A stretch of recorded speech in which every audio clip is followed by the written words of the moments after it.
Okay, so here I thought I'd try to adapt Luke Smith's extreme Vim macros for traditional Catholics for VS Code multiple cursors. So the rough idea of what he's doing is he's taking the text from this website and converting all of these references to LaTeX style references, which basically involves placing them in line because LaTeX will automatically determine the numbers. So not this. Okay, so I'm going to start by copying all this text into VS Code. Boom. Turn on some wrapping. There we go. And then, so the first thing I'm going to check, because multiple cursors, the way I want to use it will only work if these numbers are a little predictable. So I'm going to search for a regular expression here for left square bracket, any digit, one or more digit, followed by another square bracket. And then I'm going to press Alt-Enter. That will select all of them. Then Control-C, go into a new window and paste them all. Okay, so let's see here. So we have 41. So they're all there, and there's only one of them. And they're all in order, it looks like. 10 is 10, 26, 26. Yeah, okay, that looks right. Perfect. So then this will actually be quite easy. So then I'm going to go to the bottom here, copy here, paste them again. Shift tab to remove that tabbing. And then here, there's an extra new line. I'm going to knock that off.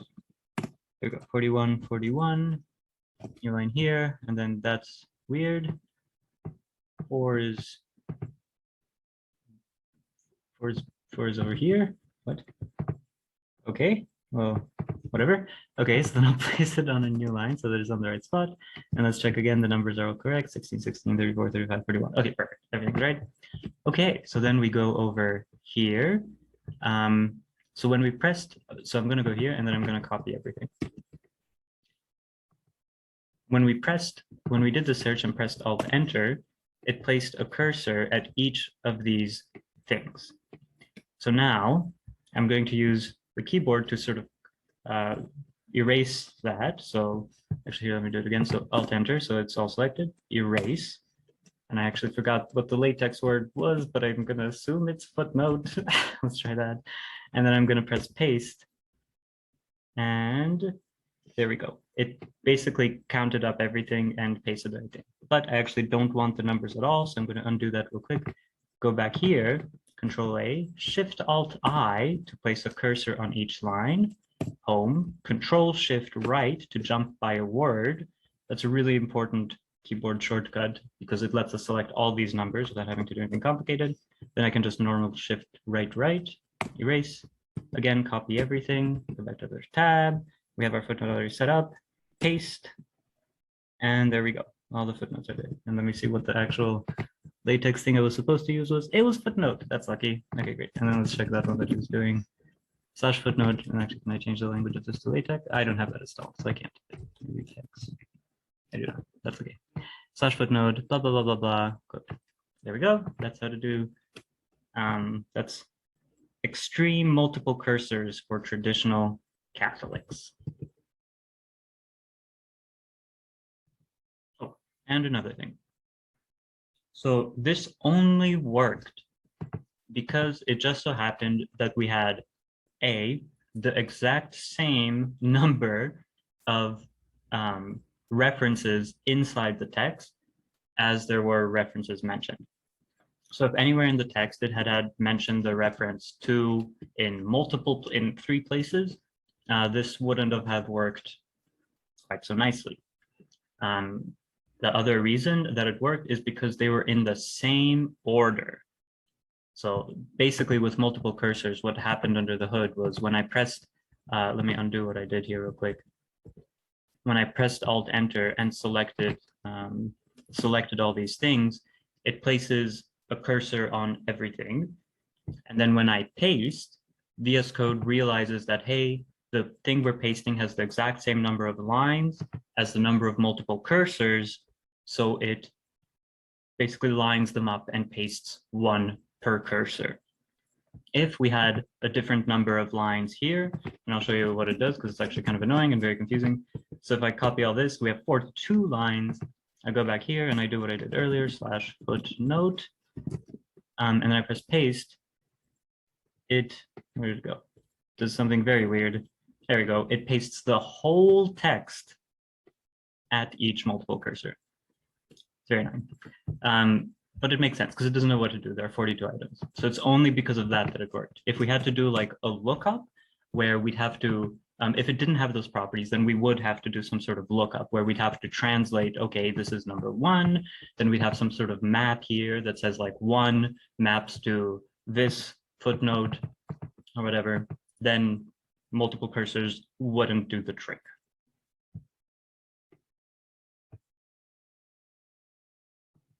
And one more thing. So if it was the case that I had to do some sort of lookup, I would probably code it. So instead of using macros, I just toss this in a quick instance here. So let me just show how I would do that real quick with JavaScript, which is my poison of choice.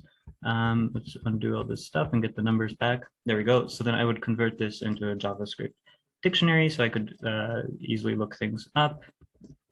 I mean, I could probably, these are just numbers, so I could just leave it as a array, but whatever. I want it to look like a lookup table.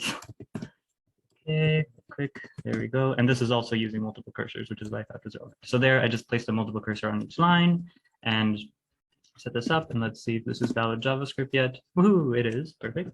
So I'm just going to call this rex equal to, or not rex, refs. There we go. And then I'm just going to copy this, open up my JavaScript console, and here, why not? Paste in the refs. And of course, if I do refs 41, and then I'm going to go here, grab the entire text. Hope it doesn't have any backticks in it. Do const text equals to that. Paste it all in. Perfect. Great. Then I'm basically going to do text dot replace, and I'm going to select the same regex I had before. So bracket slash deparse, and it annoyingly close the bracket. Okay, there we go. So select all of them, and then I'm going to replace the match, and just whatever. So I'm going to make my life a little easier. I'll place this in brackets so that it matches as a regex group. And now I'll take in $0 is the whole string, $1 is just the first group, and I'm going to replace it with slash footnote. There we go. And then I'm going to look up refs $1. Let's see what that does. Did something. And then I'm going to copy the result. Go here in a new tab and paste it. Turn on wrapping and search for slash footnote. Footnote. Matches. What did I do wrong? That. Oh, whoops. Fair enough. It's an escape character.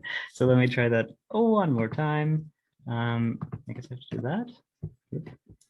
There we go. Let's give that a go. Great. Copy it again. Paste it here. Footnote. There we go. Okay, so that's how I would approach that problem. In the case that we were lucky, multiple cursors solves it very quickly, very elegantly, and without too much of a headache. Otherwise, I would just toss it in a code editor. Okay, that has been extreme VS Code, multiple cursors, and or JavaScript for traditional Catholics. All right.